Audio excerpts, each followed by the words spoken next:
Hey everyone, Evan from Evan's Drinking Tablet here. Today I'm going to be reacting / reviewing the new Odd1sOut video, the IKEA experience. And this is, as you can probably tell from the title, a video I adore. It's fantastic. I kind of get the vibes of A Fish Called Sandy. The IKEA experience feels to the Odd1sOut what A Fish Called Sandy felt to SpongeBob, where instead of just feeling like a regular classic episode of the show released in the modern era, it feels like an evolution of that classic formula in the best way possible. You can follow me on Blue Sky and read that Fish Called Sandy review of that episode on my Blue Sky thread. I'm pretty proud of that thread, so feel free to check it out. This feels like an evolution of the Odd1sOut's classic formula from like his 2010s videos in the best way possible. Throughout the 2020s, he basically sort of declined in quality, kind of. I will say he has some great videos, like his Bluey video. I think is actually one of my favorite videos he's ever done. And this is my favorite video of his since his Bluey video, which was in 2023, so it has technically been years, so the title still counts. Before I start analyzing and / reviewing, I do want to make something clear. I am aware that there is a lot of basically misinformation around the Odd1sOut firing his team.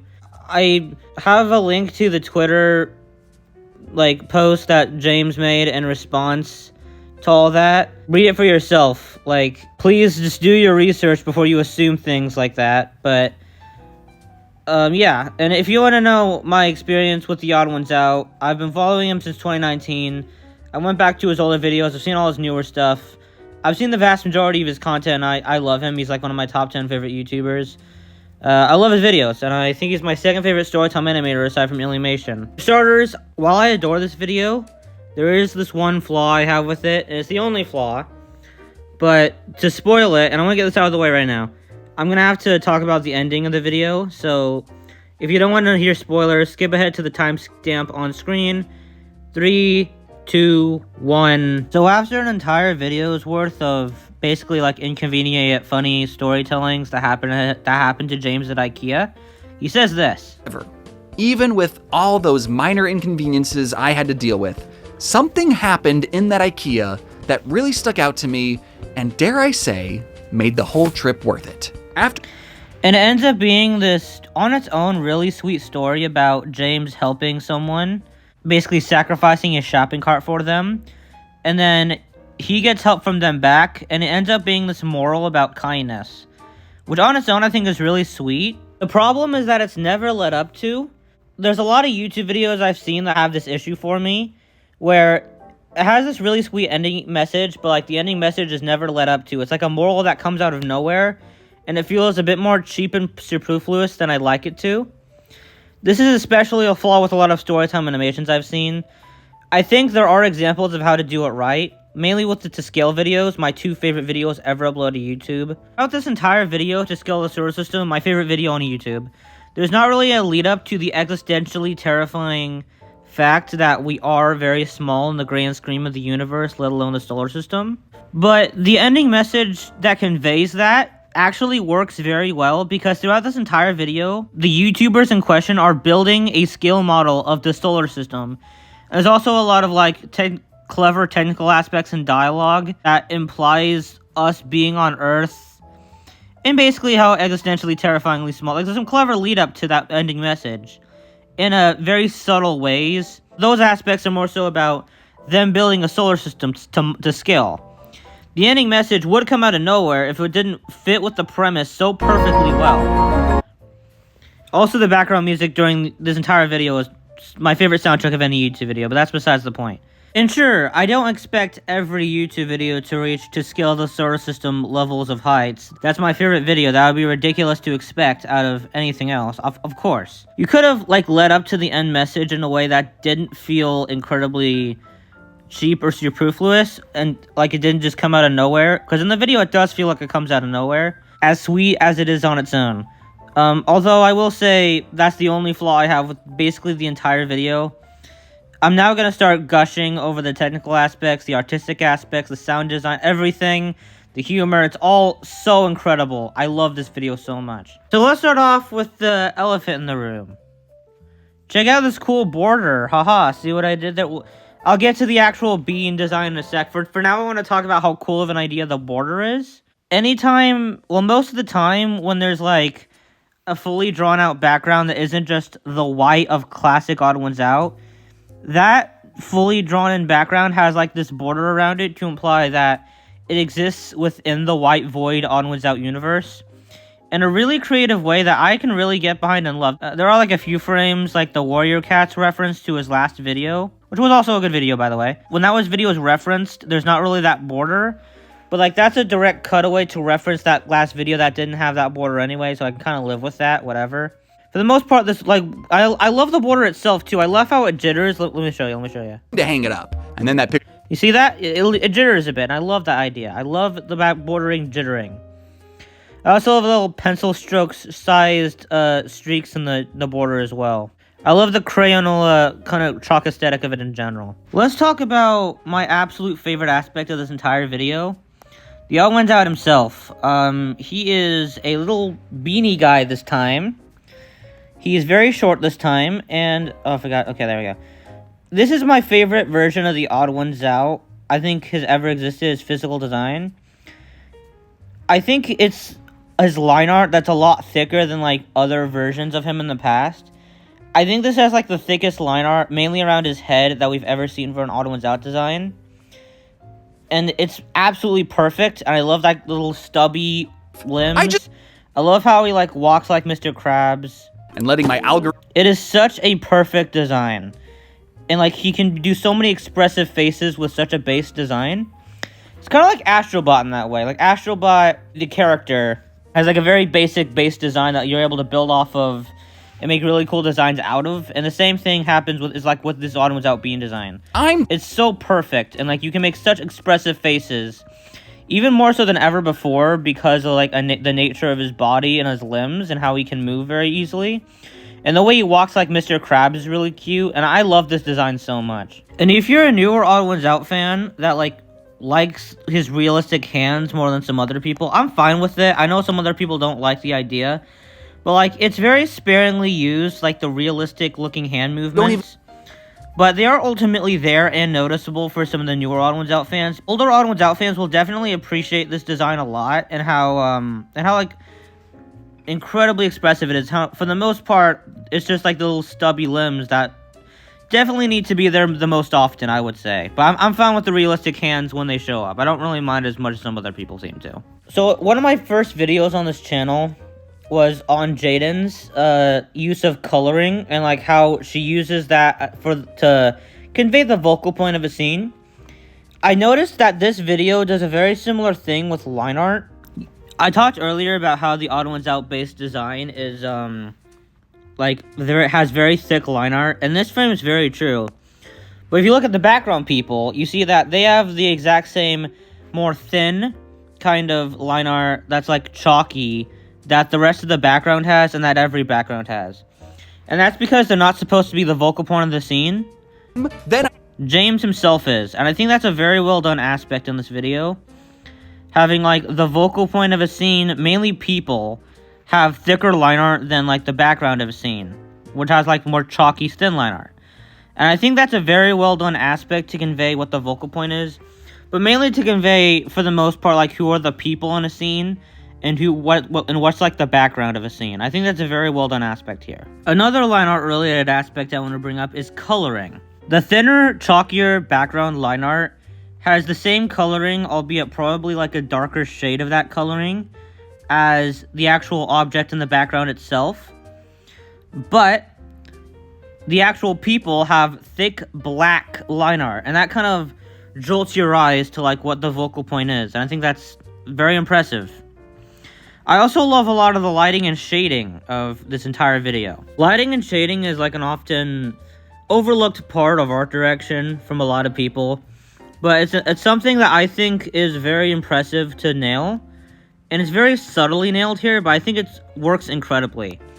Like, this is the light, right? That wall. That's the shaded part, and, like, TheOdd1sOut has the shaded line perfectly aligned. It seems very simple, but I can tell you from experience, lighting and shading is a very hard thing to nail. It's not that easy to nail when I try and draw myself. So yeah, it's very impressive when it gets nailed, and it's nailed perfectly here. This joke is really funny, but I'll get to that later.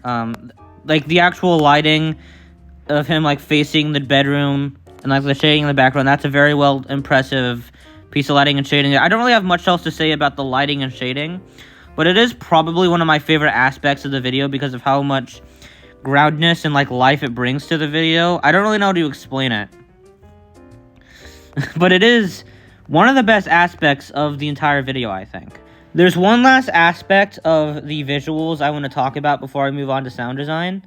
And that is the use of real-life objects in the video and how they actually managed to fit into the Odd1sOut universe very, very weirdly well compared to like previous videos.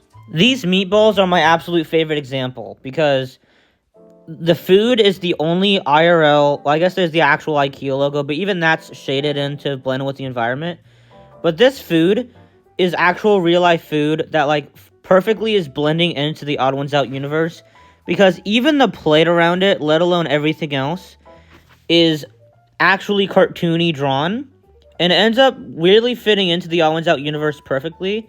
There's also the earlier shown, these objects like that are in real life, which make perfect sense to be shown as they are.